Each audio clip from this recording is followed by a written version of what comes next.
Olá pessoal, vamos para mais uma aula de história. Hoje nós vamos falar da Mesopotâmia, que para muitos historiadores ela é considerada a primeira sociedade no mundo a abrigar sociedades complexas, onde as funções sociais e econômicas são múltiplas e diversas, isso já por volta de 4 milênios antes de Cristo. Então, Mesopotâmia, aí vocês estão vendo, significa terra entre rios, por estar localizada entre os rios Tigres e Eufrates. Hoje nessa região está localizado o Iraque, e uma característica importante dessa região é a fertilidade do solo, que a torna excelente para a agricultura. Por estar numa área cercada por deserto e muito árida, essa região se tornou atrativa para os povos nômades que passavam por ali. Então, como vocês estão vendo aqui, o rio Tigres e Eufrates, já falei para vocês, e da Mesopotâmia, que significa terra entre rios. E a Mesopotâmia, ela tem, essa palavra é de origem grega, É uma região da Ásia Ocidental, onde surgiram as mais antigas civilizações. Como já falei, hoje corresponde ao atual Iraque. Passou a ser ocupada há 5 mil anos. Os agrupamentos humanos fixavam entre esses dois rios e aproveitavam as águas das enchentes. Com o tempo, eles implantaram e organizaram um sistema de barragem para conter a força das águas e, com isso, tirar mais proveito de recursos naturais. E aqui a gente está vendo as principais cidades e estados na Mesopotâmia, como Nínive, Assur, Babilônia, entre outras. E elas são chamadas cidades-estado porque são cidades autônomas, cada um com seu governo, moeda própria e também com a religião. E aí a gente vai ver os povos que habitaram a Mesopotâmia. Então, os primeiros povos a habitar a Mesopotâmia foram os sumérios, que tinham como cidades importantes Eridu, Uruk, Lagash e Nippur. E eram cidades-estado porque, como já falei para vocês, elas tinham autonomia política, econômica e religiosa. Não existia propriedade privada de terra, as terras pertenciam ao Estado e seus chefes políticos eram denominados patese. Eles são muito importantes por ser responsáveis pela primeira forma escrita que se tem conhecimento, chamada escrita cuneiforme. Como vocês estão vendo aqui, a escrita cuneiforme era feita em pedaços de argilas, com objetos em forma de cunha, por isso o nome escrita cuneiforme.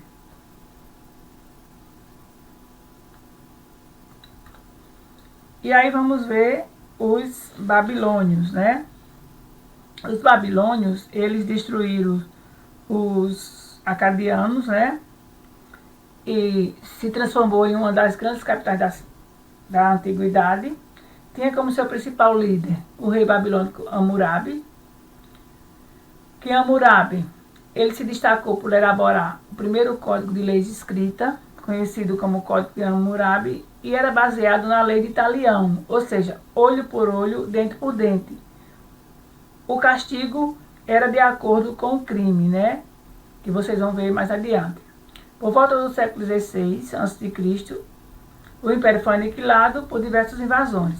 Então aqui a gente tem a imagem do Código de Hammurabi, que ele representa o conjunto de leis escritas. E aqui tem alguns dos princípios, do código. Então, se alguém enganar outro, difamando esta pessoa, e este outro não puder provar, então aquele que enganou deverá ser condenado à morte.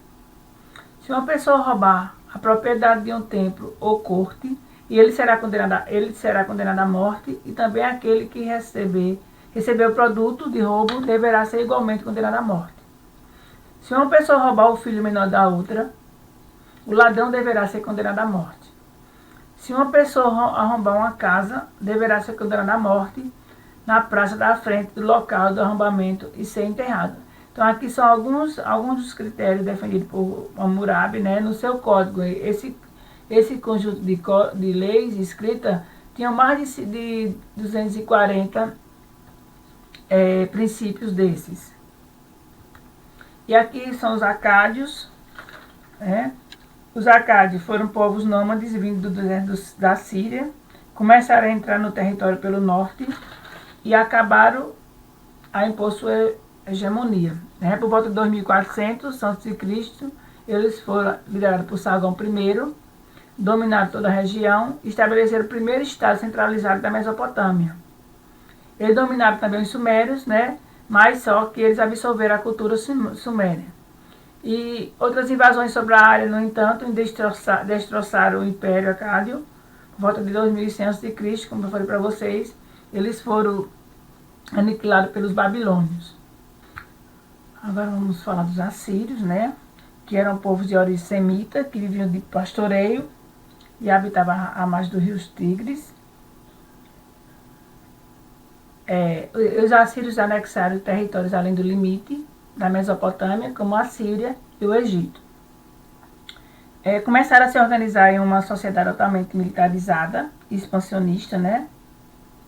Foram povos bélicos, um povo de luta que impunha pesados impostos aos povos dominados e também obrigava esses povos dominados a se alistarem no exército, né?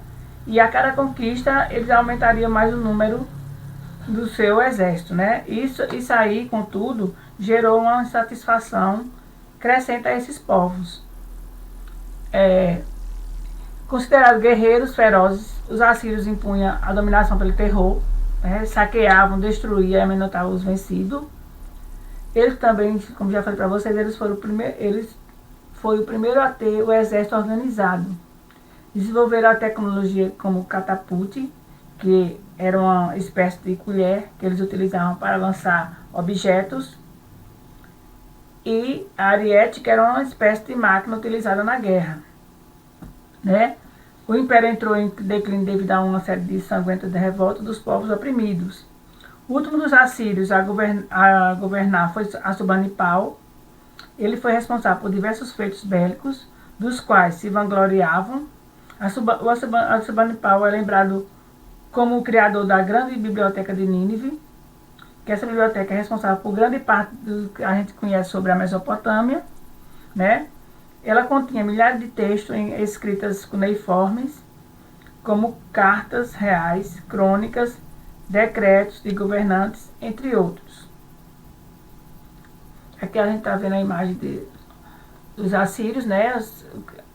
Como eles utilizavam, como eu falei, a violência que eles praticavam com seus dominados, né? Os arqueiros, e imagens de uma cena de guerras.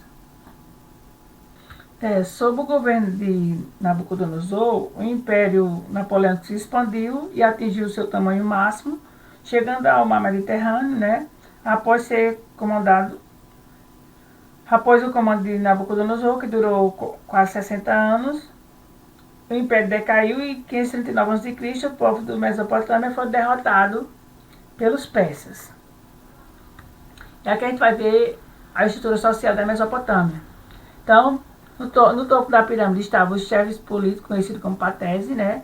Abaixo vinham sacerdotes. Esses sacerdotes eles eram responsáveis por cuidar da religião. Os aristocratas, quem exercia os cargos públicos.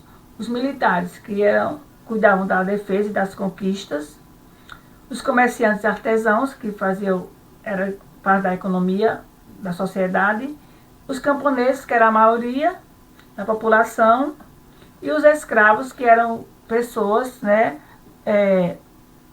dominadas em guerras. Então, as pessoas que eram dominadas nas guerras, capturadas em guerra, eles se tornavam escravos. As atividades econômicas praticadas na Mesopotâmia, né, era a pecuária e a agricultura. Ao norte da Mesopotâmia se destacava na pecuária a criação de ovelhas e carneiros, e ao sul a agricultura, com o cultivo do trigo, o gergelim e a cevada. No artesanato, confecção de roupas, bijuterias e objetos de barro, né? E aqui também vem documentos com a escrita cuneiforme e objetos de decoração. A religião, eles eram politeístas, ou seja, acreditavam em vários deuses, como Marduk, Ista, Anu, Sim, entre outros, né, deuses mesopotâmicos. Ele tinha a forma antropomórfica, ou seja, os seus deuses tinham a forma humana e praticavam adivinação, magia e astrologia. Na ciência, eles também deixaram legado. Desenvolveram a matemática, né, depois dividiu o círculo em 360 graus, já utilizava a equação do segundo grau. Foram os pais da astrologia, que serviam de base para a astronomia. Também foram responsáveis pela divisão do ano em 12 meses, a semana em 7 dias, a hora em 60 minutos e os minutos em 60 segundos. E aqui termina a nossa aula sobre a Mesopotâmia.